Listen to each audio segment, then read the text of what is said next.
धन्यवाद बच्चों, मैं संतोष सम्राट आईडियल कोचिंग इंस्टीट्यूट में आप सभी का स्वागत करते हैं। आइए 12th फिजिक्स में दूसरा चैप्टर सोल्यूशन हम स्टार्ट कर रहे हैं। सोल्यूशन में कुछ हम बता दिए हैं इंट्रोडक्शन पॉइंट। सोल्यूशन का एक वीडियो मैंने लोडिंग कर दिया है, उसको देखिएगा प्लेलिस्ट में जाकर के। सोल्यूशन में हम आपको परिभाषा, बिलियन का परिभाषा, विलायक का परिभाषा, बिलियन का परिभाषा, बिलियन का प्रकार, ये सब हम अपलोड कर चुके हैं। आज हम बात करने जा रहे हैं बिलियन का बहुत महत्वपूर्ण टॉपिक है कंसंट्रेशन ऑफ सॉल्यूशन, यानी बिलियन का सांद्रण। तो बिलियन का सांद्रण कैसे निकाला जाता है इसके बारे में आज हम चर्चा करने जा रहे हैं। तो इसको कुछ टाइप बातें हैं, जैसे सबसे पहला है परसेंटेज, एज परसेंटेज, प्रतिशत के रूप में बिलियन का सांद्रण। दूसरा है मोलरिटी, जिसको हम लोग मोलरता के नाम से जानते हैं। तीसरा है मोललिटी, जिसको मोललता कहते हैं।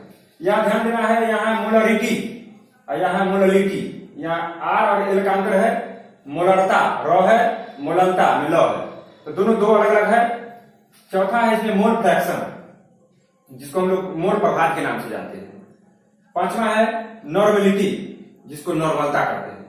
छठा है पार्ट्स पर मिलियन, जिसको शॉर्ट में हम लोग पीपीएम के नाम से जानते हैं। तो ये इतना आपको ध्यान रखना है बिलियन के सांद्रण निकालने के लिए परसेंटेज के रूप में। परसेंटेज में तीन कैटेगरी बांटे हैं हम। परसेंटेज में पहला कैटेगरी है मास परसेंटेज, द्रव्यमान प्रतिशत, यानी वेट बाय वेट, कि बिलियन का क्या वेट होगा, बिलियन का क्या वेट होगा, इसके आधार पर। दूसरा है वॉल्यूम परसेंटेज के रूप में, आयतन प्रतिशत के रूप में, यानी वॉल्यूम बाय वॉल्यूम। और तीसरा है मास वॉल्यूम परसेंट, यानी द्रव्यमान आयतन प्रतिशत, वेट बाय वॉल्यूम के रूप में। तो परसेंटेज को तीन कैटेगरी में बांटे हैं, mass percentage, volume percentage, mass volume percentage. और उसके बाद दूसरा है मोललिटी, यानी मोलरता। तीसरा हो गया मोललिटी, मोललता। चौथा हो गया मोल फ्रैक्शन, मोल प्रभाव। पांचवा हो गया नॉर्मेलिटी, नॉर्मलता। छठा हो गया पार्ट्स पर मिलियन, जिसको हम लोग संक्षेप में पीपीएम कहते हैं।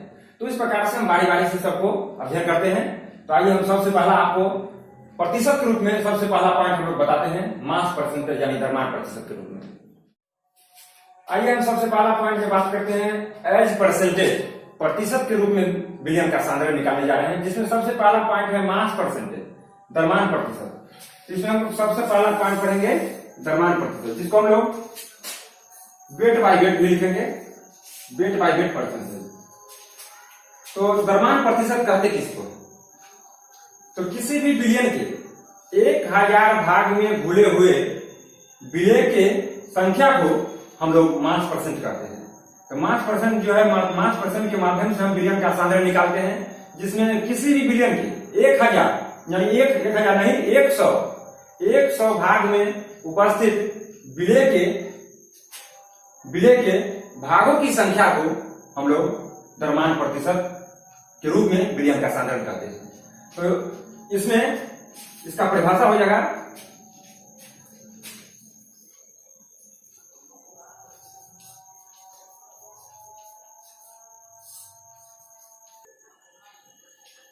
तो इसमें आ गया मास परसेंटेज, यानी द्रव्यमान प्रतिशत। तो द्रव्यमान के विचार से किसी बिलियन के 100 भागों में, या 100 द्रव्यमान भी लिख सकते हैं, 100 द्रव्यमान में या 100 भाग में उपस्थित बिलियन के भागों की संख्या या द्रव्यमानों की संख्या को द्रव्यमान प्रतिशत के रूप में सांद्रण कहा जाता है। तो ये प्रतिशत, द्रव्यमान के प्रतिशत का परिभाषा हो गया। जैसे इसका फॉर्मूला याद रखना है कि द्रव्यमान प्रतिशत बराबर, तो बिलियन के भागों की संख्या या द्रव्यमानों की संख्या लिख सकते हैं, बिलियन के भागों की संख्या या द्रव्यमान की संख्या बटा बिलियन का द्रव्यमान या संख्या गुना 100। अब जैसे हम कह सकते हैं कि मास परसेंटेज, जैसे एग्जाम्पल में अगर लेंगे, हम एग्जाम्पल के तौर पर बात करेंगे, 10% ग्लूकोज सोल्यूशन, 10% ग्लूकोज सोल्यूशन कहने का मतलब हो जाएगा कि अगर बिलियन 10%, यानी 10% कहने का मतलब 100% में 10 ग्राम जो है ग्लूकोज हो गया, बिलियन के रूप में, ग्लूकोज ये हो गया बिलियन के रूप में। तो बिलियन का द्रव्यमान हो गया कितना? 10 ग्राम। 10% कहने का मतलब 100% अगर सोल्यूशन है, इसमें से 10% ग्लूकोज है, यानी 10% कहने का मतलब 10 ग्राम ग्लूकोज है, और तो बच गया इसमें 90 ग्राम तो 90 ग्राम यानी कि 90% जो है बच गया आपको वाटर। अगर बिलियन है तो वाटर, तो ये आपको विलायक के रूप में हो गया, ये विलायक के रूप में हो गया। तो विलायक का प्लस विलेय दोनों को विलेय बोल देंगे। तो 100% विलेय में 90% विलायक है और 10% विलेय है ग्लूकोज के रूप में। तो दोनों मिलाकर के तो 90% कहने का मतलब 90 ग्राम वाटर हो गया। तो इस फॉर्मूला पर बिठाएंगे द्रव्यमान प्रतिशत बराबर विलेय के भागों की संख्या या द्रव्यमानों की संख्या बटा विलेय का द्रव्यमान गुना 100।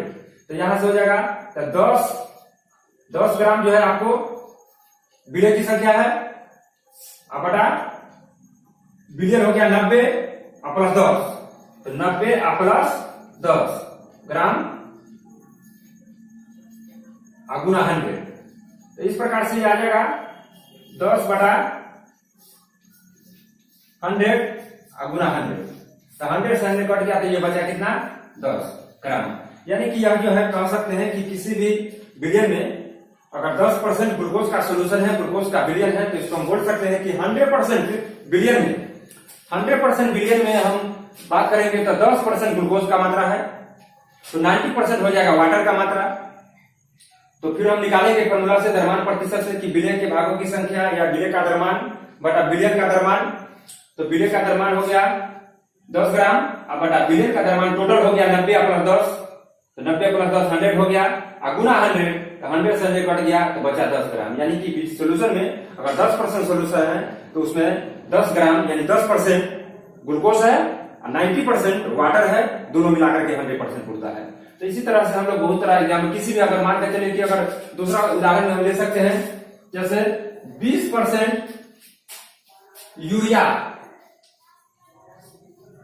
यूरिया का विलियन यानी सोल्यूशन। तो 20% कहने का मतलब कि 100% में से 20% हो गया विलेय का मात्रा, 20% विलेय हो गया, 80% विलायक हो गया, 80% इसमें विलायक हो गया। तो टोटल मिलाकर के 20 और 80 100 होता है। तो 100% विलियन में 20% विलेय और 80% विलायक।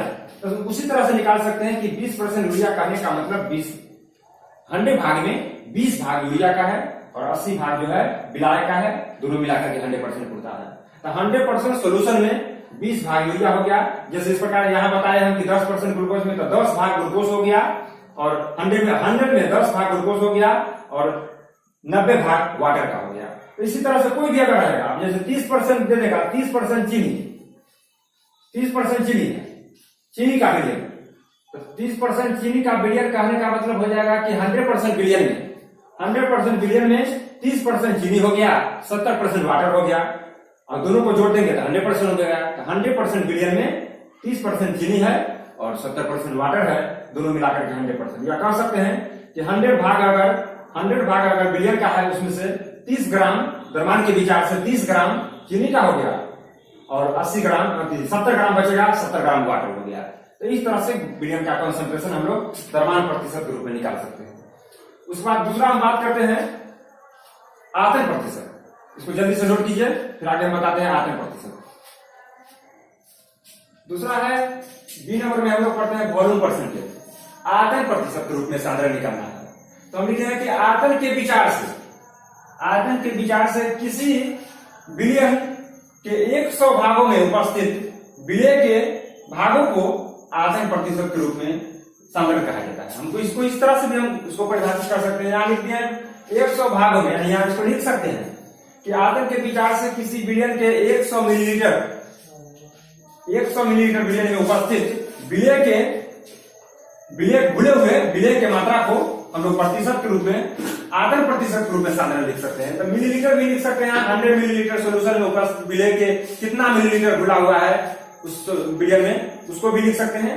या डायरेक्ट हम लिख सकते हैं आयतन के विचार से किसी विलियन के 100 भाग में उपस्थित विलेय के भागों को हम लोग आयतन प्रतिशत के रूप में सांद्रण लिख सकते हैं। तो इसको दो तरह से हम लोग परिभाषित कर सकते हैं, क्योंकि आयतन को हम लोग मिलीलीटर या लीटर में मापते हैं। तो आइए आयतन प्रतिशत बराबर फॉर्मूला होता है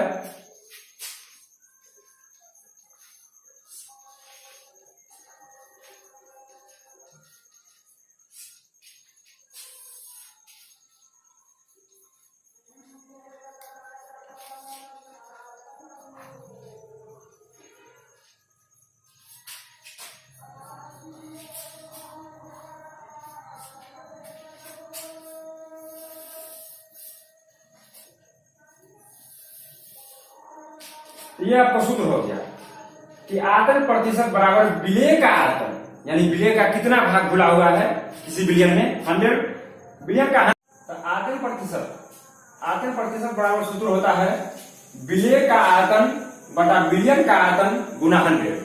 तो यहाँ लिखे हैं कि विलय का आयतन, या लिख सकते हैं कि विलय की भागों की संख्या बटा बिलियन के भागों की संख्या गुना 100, यानी 100 भाग, बिलियन के 100 भाग में घुले हुए विलय के कितना आयतन घुला हुआ है उसको। तो हम आयतन को हम भागों यहाँ लिखे हैं, इसलिए कोई दिक्कत नहीं है। यहाँ हम आयतन, क्योंकि आयतन को लीटर या मिलीलीटर में मापा जाता है, तो आयतन प्रतिशत को इस सूत्र में याद रखना है कि आयतन प्रतिशत बराबर विलय का आयतन बटा बिलियन का आयतन गुना 100। अब जैसे हम लिखेंगे एग्जाम्पल में अगर बात करेंगे कि 10% एथेनॉल यानी एथिल अल्कोहल C2H5OH का बिलियन। तो कहने का मतलब 100% एथेनॉल कहने का मतलब क्या, 100% एथेनॉल कहने का मतलब कि अगर 100 मिलीलीटर अगर एथेनॉल बिलियन है, सोल्यूशन है, उसमें से 10 मिलीलीटर एथेनॉल हो गया, तो बच गया इसमें से कितना, 90%। यानी कहने का मतलब कि 90 मिलीलीटर जो है विलायक हो गया। वो वाटर के रूप में भी हो सकता है या कोई अन्य विलायक हो सकता है। तो इसी प्रकार से 10% कहने का मतलब किसी 100 मिलीलीटर में 10 मिलीलीटर विलय हो गया, एक एथेनॉल जो है विलय के रूप में हो गया विलय, और 90% जो है विलायक हो गया। यानी 90% कहने का मतलब 100% में 90%, यानी 100 मिलीलीटर में 90 मिलीलीटर विलायक हो गया। ये पानी के रूप में भी हो सकता है किसी, या कोई अन्य द्रव के रूप में हो सकता है। तो इस प्रकार से हम निकालेंगे। तो आयतन प्रतिशत बराबर फॉर्मूला, तो विलय का आयतन, तो विलय का आयतन कितना हो गया, 10 मिलीलीटर, तो 10 बटा बिलियन का आयतन, तो बिलियन कुल हो गया, विलायक प्लस विलय, तो 90 प्लस 10, 90 प्लस 10, यानी कि हो जाएगा 10 गुना 100। तो 10 बटा 90 10 100 गुना 100, 100 से 100 कट गया, तो फिर उतना ही आया आपको 10। अगर मिलीलीटर में लिए हैं तो मिलीलीटर में आंसर हो जाएगा, परसेंट में लिए हैं तो परसेंट में हो गया। यानी 10 मिलीलीटर कहने का मतलब कि 100 मिलीलीटर सोल्यूशन में 10 मिलीलीटर जो है एथेनॉल है।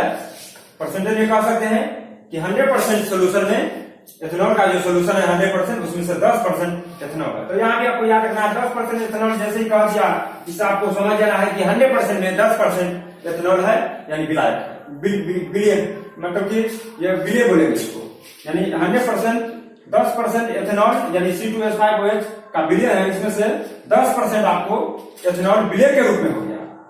और विलय के रूप में हो गया क्योंकि विलय घुला हुआ रहता है, और 90% वाटर हो गया विलायक के रूप में, दोनों मिलाकर के 100% हो गया। तो 100% बिलियन में 10% एथेनॉल विलय के रूप में, 90% वाटर विलायक के रूप में, इस तरह से 100% होता है। तो इससे भी आप निकाल सकते हैं, कोई भी एग्जाम्पल आ सकता है।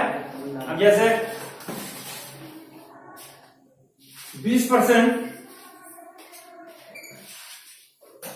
20%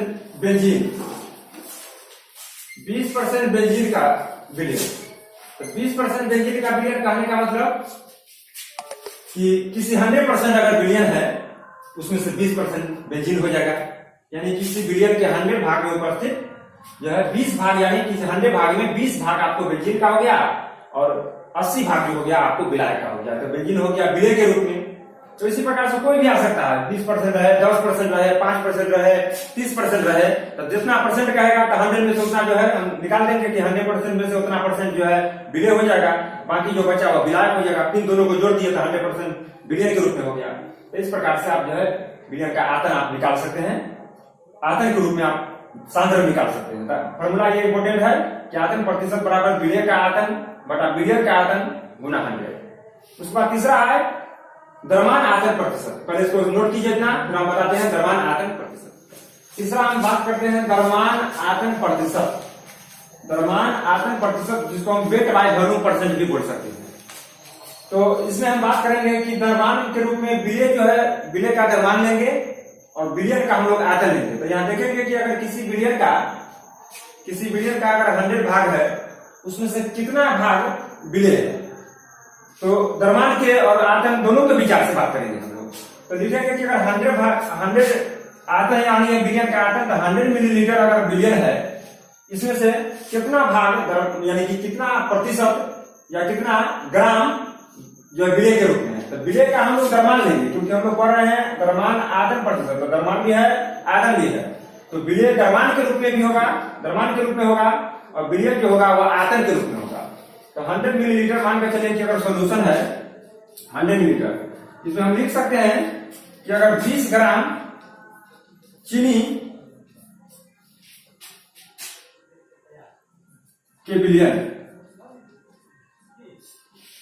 अब 20 ग्राम चीनी के बिलियन कहने का मतलब आ जाएगा तो 20 ग्राम या 20% भी लिख सकते हैं आप। 20% चीनी के बिलियन अगर लिखेंगे तो 20% कहने का मतलब 20% चीनी कहने का मतलब क्या है? तो 20 ग्राम चीनी 100 ग्राम में यानी 100 मिलीलीटर में 20 ग्राम चीनी हो गया। तो बच गया आपको जो है, जो बच जाएगा पानी का मात्रा होगा, तो 80% बच जाएगा। यानी कि कहेंगे कि पानी, अगर पानी की बात कर रहे हैं तो 80 मिलीलीटर अगर पानी हो जाएगा इसमें, टोटल अगर मिला देंगे हम लोग तो 100 मिलीलीटर पूरेगा। तो वेट जो है हम ग्राम में ले लेंगे या मिलीलीटर में भी ले सकते हैं, लेकिन यहाँ ग्राम में लिए हैं, दोनों मिलाकर के 100 पूछता है। 100% अगर आ गया तो 100% बिलियन देखेंगे कि 20% चीनी है, कहने का मतलब 20 ग्राम चीनी है। तो यहाँ से 20/100 अगुना 100 से 100 कट गया तो बचा कितना? 20। तो ये 20% आपको जो है आंसर हुआ। तो 20% चीनी पहले से ही बोले हैं कि 20% चीनी का बिलियन, यानी कि 100 मिलीलीटर बिलियन का आयतन है, उसमें से 20% चीनी है और बाकी बच गया वो विलायक है, और दोनों को मिला दिए तब लोग बिलियन पढ़ दिए। इस प्रकार से द्रव्यमान का और आयतन का प्रश्न निकलता है कि हम जब भी लेंगे तब बिलियन का द्रव्यमान लेंगे और बिलियन का आयतन लिया जाता है। तो बिलियन के कितना मिलीलीटर आयतन में कितना ग्राम बिलियन जुड़ा हुआ है? तो 100 मिलीलीटर आयतन में जो है, यहाँ बताया कि 100 मिलीलीटर बिलियन का आयतन है, उसमें से 20 ग्राम चीनी जुड़ा हुआ है। इस प्रकार से हम आपको द्रव्यमान आयतन का प्रश्न निकाल सकते हैं। इसमें ज्यादा कोई भारी नहीं है, इसको खाली समझना है कि कितना ग्राम है, कितना परसेंट है, कितना बिलियन का आयतन है, ये समझना है। तो इसमें ज्यादा कोई परेशानी नहीं होगा। अब हम बात करेंगे दूसरा मोलरिटी के बारे में, मोलरता के बारे में, वो इंपोर्टेंट है, उसको ध्यान रखना है। इसको जल्दी से नोट कीजिए। मोलरिटी, दूसरा हम बात करते हैं मोलरिटी, यानी मोलरता के रूप में हम बिलियन का स्टैंडर्ड निकालेंगे। तो इससे हम पढ़े परसेंटेज के रूप में 3 भाग इसमें पढ़े हम, द्रव्यमान प्रतिशत, आयतन प्रतिशत और द्रव्यमान आयतन प्रतिशत। तो दूसरा हम बात करते हैं मोलरिटी, जिसको हम लोग मोलरता के नाम से जानते हैं। तो आइए, तो मोलरता कहते किसको है?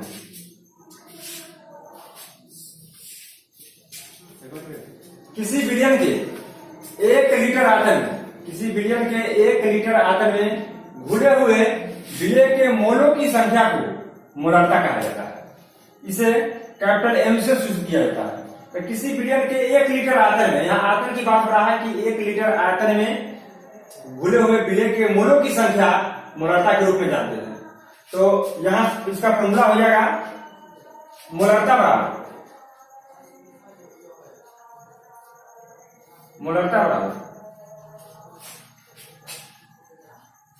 विलेय के मोलों की संख्या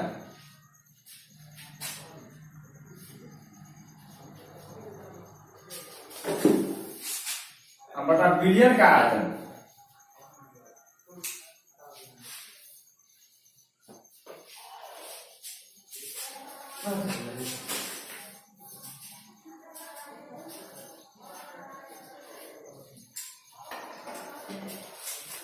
ये आपको फॉर्मूला हो गया मोलरता बराबर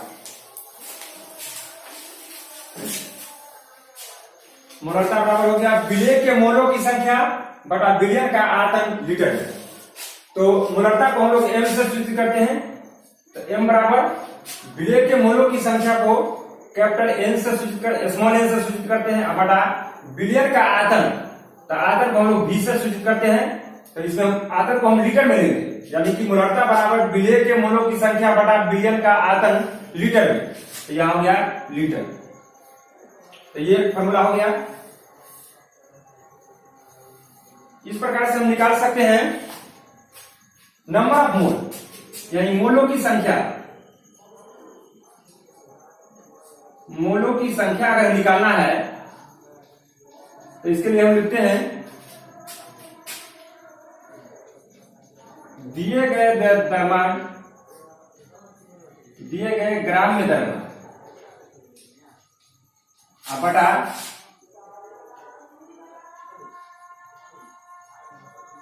परमाणु या आणविक द्रव्यमान। कोई अगर दिया गया है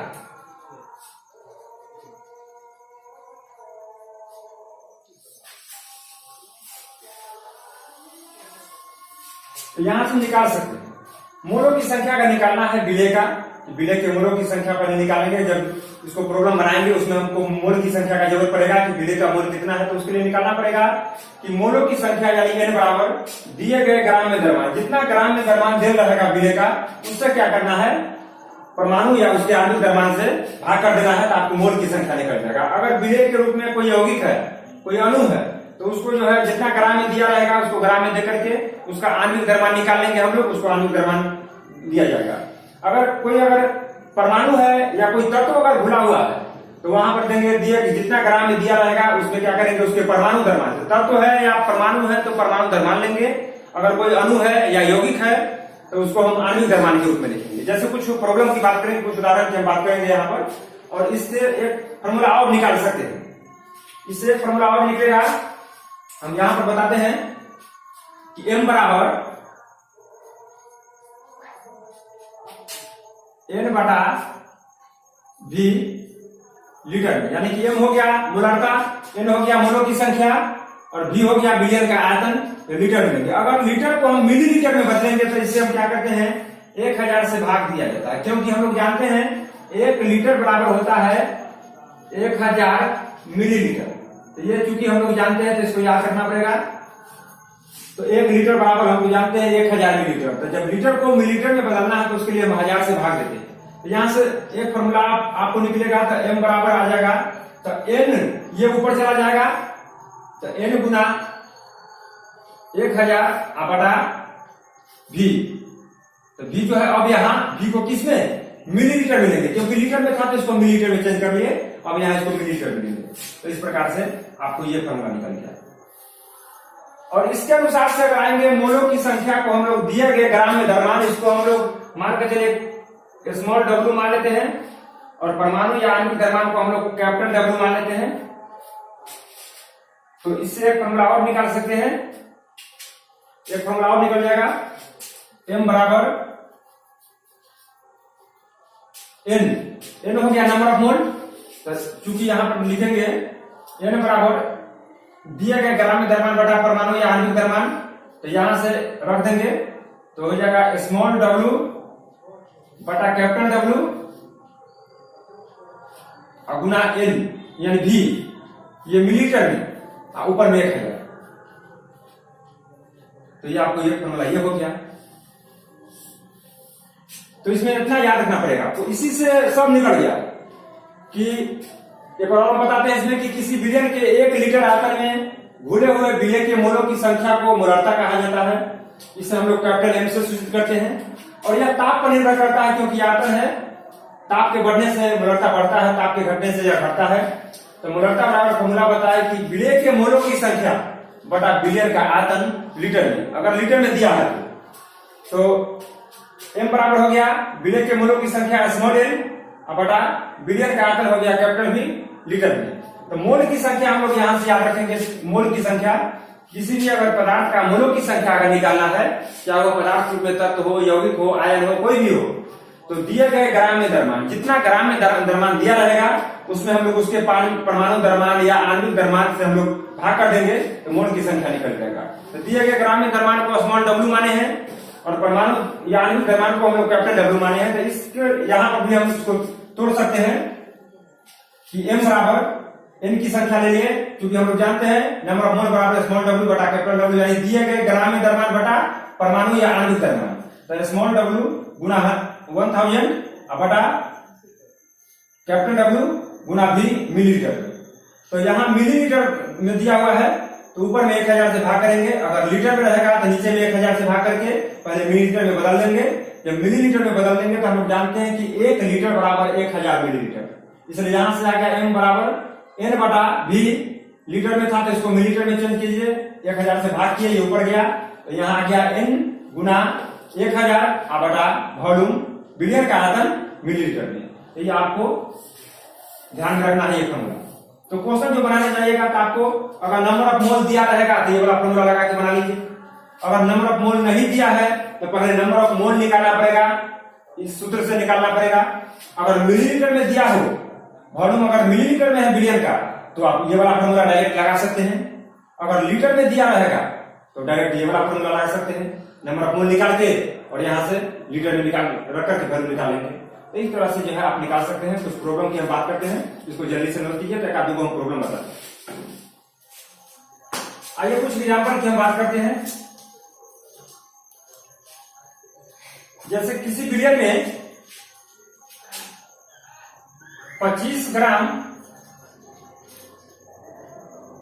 ग्लूकोज, किसी बिलियन में 25 ग्राम ग्लूकोज मिला और इसमें आपको दे दिया है 250 मिलीलीटर, यह जो है बिलियन का आयतन है। बिलियन का आयतन दे दिया है 250 मिलीलीटर और ग्लूकोज इसमें 25 ग्राम ग्लूकोज घुला हुआ है। तो 25 ग्राम ग्लूकोज घुला हुआ है कितना, 250 मिलीलीटर बिलियन में। तो मोलारिटी क्या होगा, यानी एम का मान क्या होगा। क्वेश्चन हम पूरा नहीं लिखे हैं, यहाँ पर बात कर देते हैं कि कोई अगर बिलियन है, 250 मिलीलीटर बिलियन है, उसमें 25 ग्राम ग्लूकोज विलेय के रूप में घुला हुआ है, तो मोलारिटी क्या होगा। तो सबसे पहले ये आपको ग्लूकोज विलेय के रूप में दे दिया है 25 ग्राम। तो यहां से पहले क्या करेंगे, नंबर ऑफ मोल निकालेंगे। तो हम लोग नंबर ऑफ मोल निकालेंगे तो एन का मान निकालेंगे। तो नंबर ऑफ मोल बराबर फॉर्मूला होता है दिए गए ग्राम में द्रव्यमान, तो विलेय के रूप में क्या है, दिए गए ग्राम में द्रव्यमान, तो 25 ग्राम ग्लूकोज है, तो दिए गए ग्राम के द्रव्यमान यानी स्मॉल डब्ल्यू बटा इस ग्लूकोज का आणविक द्रव्यमान कैपिटल डब्ल्यू। तो इससे आप निकाल सकते हैं। तो यहां से आ जाएगा स्मॉल डब्ल्यू का मान 25 है बटा ग्लूकोज जो होता है, ग्लूकोज का सूत्र हम लोग जानते हैं, ग्लूकोज का सूत्र होता है C6H12O6। इसका हम लोग आणविक द्रव्यमान निकाल लेते हैं। तो 6 गुना 12 प्लस 12 गुना 1 प्लस 6 गुना 16, 12 छक 72 प्लस 12 का 12 प्लस 16 छक 96। ये तीनों को जोड़ेंगे तो 2 2 4 7 1 8 84 प्लस 96, 6 4 10 का 0 हमने 9 8 17 18, यानी 180 ग्राम आपको जो है आणविक द्रव्यमान आया ये ग्लूकोज का। तो ये वाला वैल्यू उठाकर रखेंगे यहाँ 180, इसको भाग देंगे तो ये आपको नंबर ऑफ मोल निकलेगा 25 बटा 180। अब इसको जो है आप किसी भी सूत्र में रख सकते हैं और वहां अगर लीटर में अगर दिया मिलीलीटर में है तो वहां इस सूत्र में बैठा कर बना सकते हैं। तो यहां से फॉर्मूला हो जाएगा m बराबर नंबर ऑफ मोल आया कितना, तो 25 बटा 18। अगर मिलीलीटर में अगर दिया है बिलियन का तो गुना मिलीलीटर में डाल देंगे 250 और ऊपर में हम 1000 से गुना कर दिए, यहां हो जाएगा, इससे कट जाएगा 25 चौका 100 कट जाएगा, 9 दूना 18 2 दूना 4 कट गया, तो 25 दूना 50 बचा बटा 9। इसको भाग करेंगे 50 बटा 9, इतना m आपको आंसर हो जाए। तो इस तरह से आप लोग किसी भी टाइप का क्वेश्चन हो तो क्वेश्चन देखने से पहले कि कोई अगर क्वेश्चन दिया गया है उसको पहले जो वैल्यू दिया गया है उसको लिखना है। लिखने के बाद यह देखना है कि उसमें विलेय कितना ग्राम विलेय घुला हुआ है, कितना मिलीलीटर या लीटर में बिलियन है। मोलारिटी अगर निकालना हो तो सबसे पहले ध्यान रखना है कि मोलारिटी वाला फॉर्मूला हम लोग जानते हैं कि विलेय के मोलों की संख्या बटा बिलियन का आयतन लीटर में।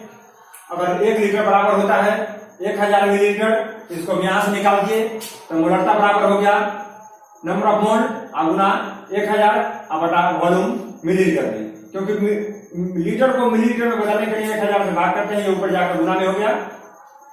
फिर यहाँ m बराबर नंबर ऑफ मोल के निकालने के लिए, तो नंबर ऑफ मोल के लिए हम फॉर्मूला बताए हैं नंबर ऑफ मोल के लिए n बराबर होता है दिए गए ग्राम में द्रव्यमान स्मॉल w बटा परमाणु या आणविक द्रव्यमान कैपिटल W। तो इससे आप यहां से निकाल सकते हैं n का मान यहां रख करके, तो n बराबर हो गया स्मॉल w बटा कैपिटल W गुना 1000 बटा विलयन का आयतन वॉल्यूम मिलीलीटर में। तो इस तरह से किसी भी फॉर्मूला पर बैठा के आप देखना है कि वह किस फॉर्म में है, लीटर में है तो ये लीटर में है तो डायरेक्ट लीटर का फॉर्मूला लगा देंगे, नंबर ऑफ मोल निकालेंगे, अगर मिलीलीटर में है तो ये फॉर्मूला पर लेकर बना देंगे। इस तरह से सूत्र याद रखिए, इसको आप स्क्रीनशॉट करके लिख सकते हैं और इसको अच्छे से वीडियो को पॉज करके याद करना है, नोटबुक पर लिख करके इसको लिखिए और इस पर और बहुत सारे प्रोग्राम आप बना सकते हैं। तो हम समझते हैं कि आपको यह वीडियो अच्छा लगेगा और किसी भी तरह का कोई परेशानी कोई दिक्कत हो तो वीडियो में कमेंट कर सकते हैं और अधिक से अधिक आप वीडियो को लाइक कीजिए, सब्सक्राइब कीजिए, अपने दोस्तों को शेयर कीजिए, बताइए और ध्यान से पढ़िए क्योंकि लॉकडाउन है। और मुस्कुराइए क्योंकि आप कोरोना के चपेट में हैं, इसलिए कोई तरह की दिक्कत नहीं होना चाहिए। इस तरह से हम आगे बताते रहेंगे। आज हम मोलरता इस वीडियो में इतना ही रहने देते हैं मोलरता, फिर अगले वीडियो में लेकर आते हैं मोलरता यानी मोलिलिटी, फिर बताएंगे मोल प्रभाग जिसको हम लोग मोल फ्रैक्शन कहते हैं, फिर बताएंगे नॉर्मेलिटी जिसको हम लोग नॉर्मलता कहते हैं, फिर पार्ट पर मिलियन। इस तरह से हम वीडियो बनाते जाएंगे। उसके बाद फिर हम बताएंगे हेनरी लॉ बताएंगे, उसके बाद आपको राल्स लॉ बताएंगे, फिर जो है कोलिगेटिव प्रॉपर्टी। इस तरह से इस चैप्टर में हम अलग अलग करके पार्ट बाय पार्ट करके हम आपको बताते रहेंगे। तो ठीक है, इस तरह से मिलते रहेंगे अगले इसी चैनल पर, लेकिन हम अगले वीडियो में मिलेंगे। तब तक के लिए धन्यवाद।